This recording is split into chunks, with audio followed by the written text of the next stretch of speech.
عزیز طلباء، آتش فشاں زیادہ تر ان جگہوں پر موجود ہیں جہاں قشر الارض کی پلیٹیں ایک دوسرے کی طرف یا مخالف سمت میں حرکت کرتی ہیں، اور آپ کو پہلے جیسے بتایا گیا ہے کہ زلزلے بھی دراصل انہی مقامات پر زیادہ آتے ہیں جہاں پر زمین کی جو پلیٹیں ہیں، قشر الارض کی جو پلیٹیں ہیں، وہ ایک دوسرے کی طرف یا مخالف سمت میں حرکت کرتی ہیں۔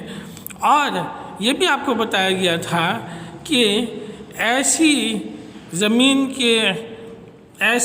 کے حصے زیادہ تر بحر الکاہل کے ساحلی علاقوں پر موجود ہیں، جنہیں ہم رنگ آف فائر کا نام بھی دیتے ہیں۔ رنگ آف فائر یعنی بحر الکاہل کے جو ساحلی پوری پٹی ہے، وہاں نہ صرف زلزلے زیادہ آتے ہیں بلکہ انہی ساحلی علاقوں میں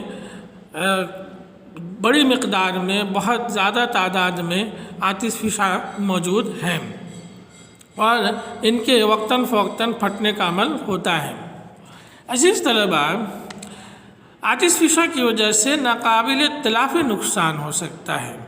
جب لاوا زمین پر پھیلتا ہے تو عمارتیں، فصلیں وغیرہ سب اس کے نیچے آ کر تباہ ہو جاتی ہیں۔ آتش فشاں کی درجہ بندی، آتش فشاں کی تقسیم دو بنیادوں پر کی جاتی ہے۔ الف، آتش فشانی عمل کی بنا پر درجہ بندی۔ ب، آتش فشاں کی ساخت اور جسامت کی بنا پر درجہ بندی۔ آئیے ان کو ہم باری باری پڑھتے ہیں، ان کے بارے میں معلومات حاصل کرتے ہیں۔ آتش فشانی عمل کی بنا پر درجہ بندی میں نمبر 1، ڈورمنٹ آتش فشاں۔ یہ وہ آتش فشاں ہیں جن سے اب لاوا نہیں نکلتا، لیکن یہ کبھی بھی دوبارہ عمل میں آ سکتے ہیں۔ اٹلی کے علاوہ نیپلس میں موجود ویسویس آتش فشاں ڈورمنٹ آتش فشاں کی ایک واضح مثال ہے۔ ڈورمنٹ آتش فشاں جس طرح وہ آتش فشاں ہیں جن میں سے لاوا نکلنے کا عمل فی الحال ختم ہو چکا ہے، تاہم یہ عمل کسی بھی وقت دوبارہ شروع ہو سکتا ہے۔ اسی طریقے سے نمبر 2 پر ایکٹیو آتش فشاں۔ یہ وہ آتش فشاں ہیں جن سے اکثر لاوا نکلتا رہتا ہے۔ نام سے ظاہر ہے یہ آتش فشاں ایکٹیو ہیں اور ان سے لاوا نکلنے کا عمل جاری ہے۔ ان میں لاوا بننے کا عمل اور نکلنے کا عمل دونوں جاری ہے۔ نمبر 3، ایکسٹنکٹ آتش فشاں۔ یہ وہ آتش فشاں ہیں جو ماضی میں ایکٹیو تھے، لیکن اب ان میں آتش فشانی عمل وقوع پذیر نہیں ہوتا۔ دنیا میں ہزاروں ایکسٹنکٹ آتش فشاں موجود ہیں۔ بلوچستان میں موجود کوہ سلطان ایکسٹنکٹ آتش فشاں کی ایک اہم مثال ہے۔ آتش فشاں کی ساخت اور جسامت کی بنا پر درجہ بندی۔ نمبر 1، کمپوزٹ آتش فشاں۔ یہ وہ آتش فشاں ہیں جن میں لاوا اور دوسرے مادوں کی کئی تہیں موجود ہیں، یعنی یہ تہدار آتش فشاں ہیں۔ آتش فشاں کی چوٹی سے نیچے کی طرف ڈھلوان زیادہ ہوتی ہے۔ اسی طرح نمبر 2 پر آتش فشانی ڈوم۔ بعض اوقات آتش فشاں سے نکلنے والا لاوا کثیف گاڑھا نہیں ہوتا اور اس کے ساتھ دوسرے مادے آتش فشاں سے باہر نہیں نکلتے۔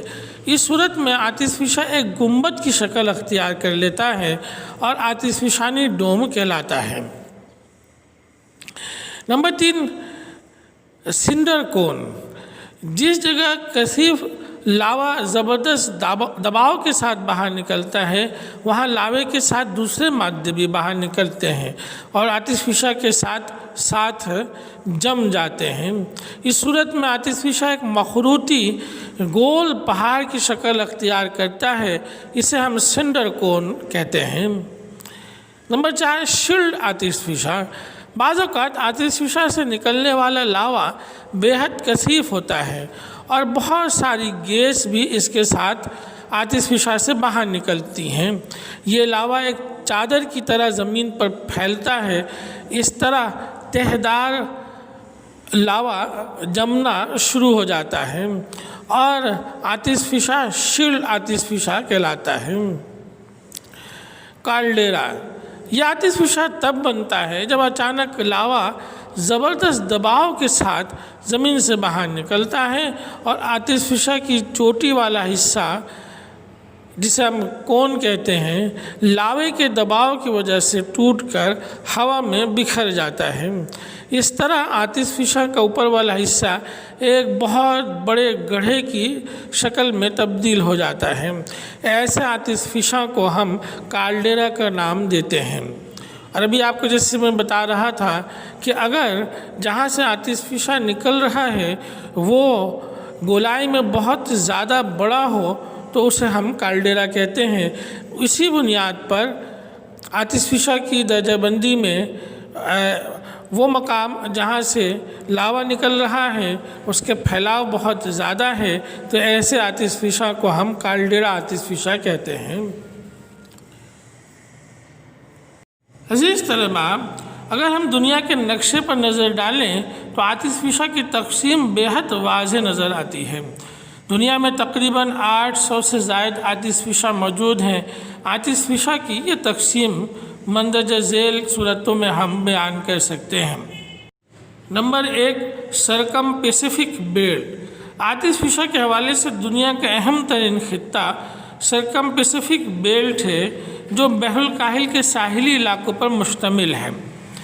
ان علاقوں میں شمالی اور جنوبی امریکہ کے ساحل، جاپان، فلپائن، انڈونیشیا اور نیوزی لینڈ بہت اہم ہیں۔ یہی وہ ممالک ہیں اور ساحلی علاقے ہیں جہاں بڑی مقدار میں تعداد میں آتش فشاں موجود ہیں۔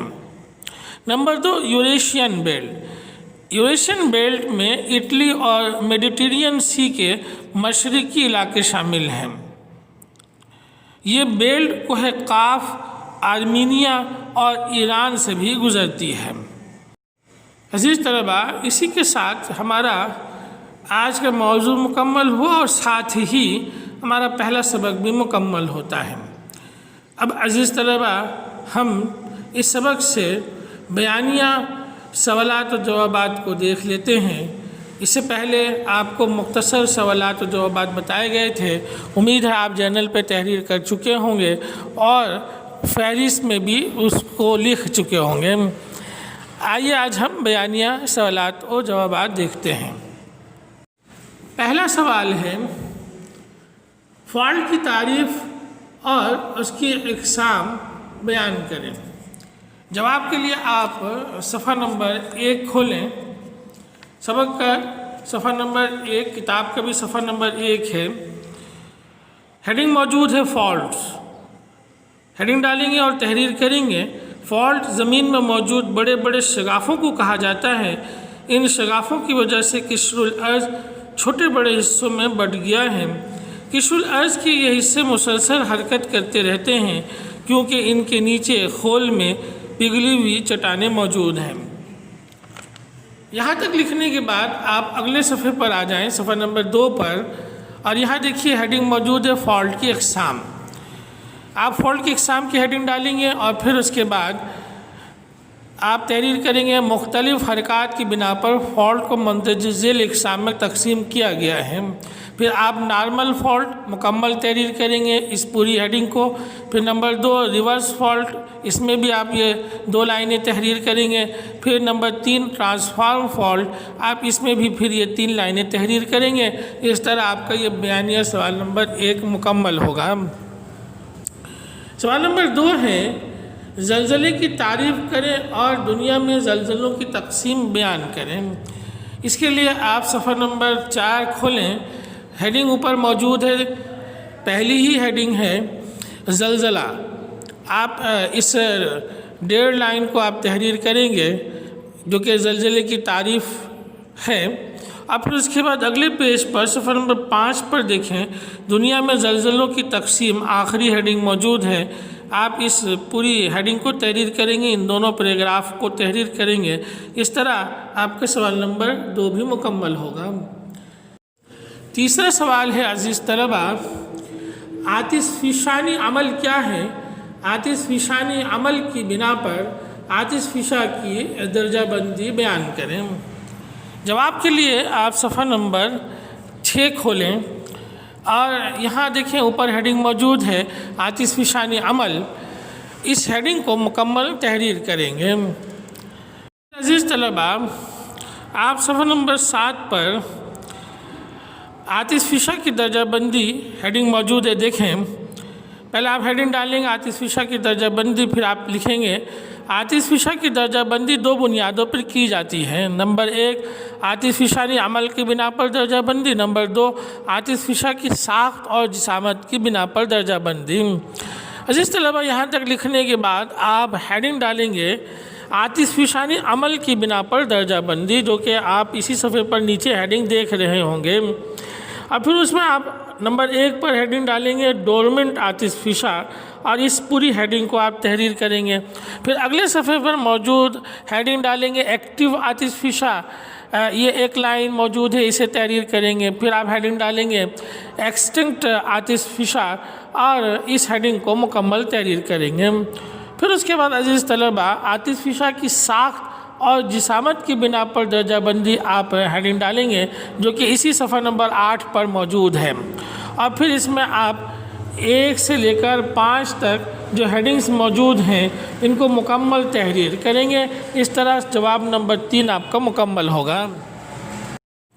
امید ہے عزیز طلباء آپ ان بیانیہ جوابات کو بھی خوشخط اچھی لکھائی میں جرنل پہ تحریر کریں گے اور فہرست میں بھی شامل کر لیں گے، اور جیسے ہی موقع ملے ان جوابات کو لازمی یاد کر لیں۔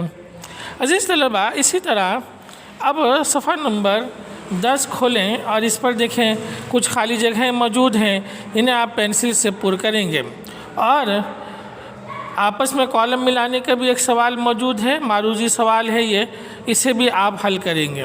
صفحہ نمبر 10 پر موجود 2 سوالات جو معروضی آبجیکٹیو ہیں، انہیں آپ کتاب پر حل کریں گے پینسل کی مدد سے۔ عزیز طلباء، انشاءاللہ تعالی اگلے سبق کے ساتھ، نئے سبق کے ساتھ پھر حاضر خدمت ہوں گے۔ آپ سب کا بہت بہت شکریہ۔ السلام علیکم ورحمۃ اللہ وبرکاتہ۔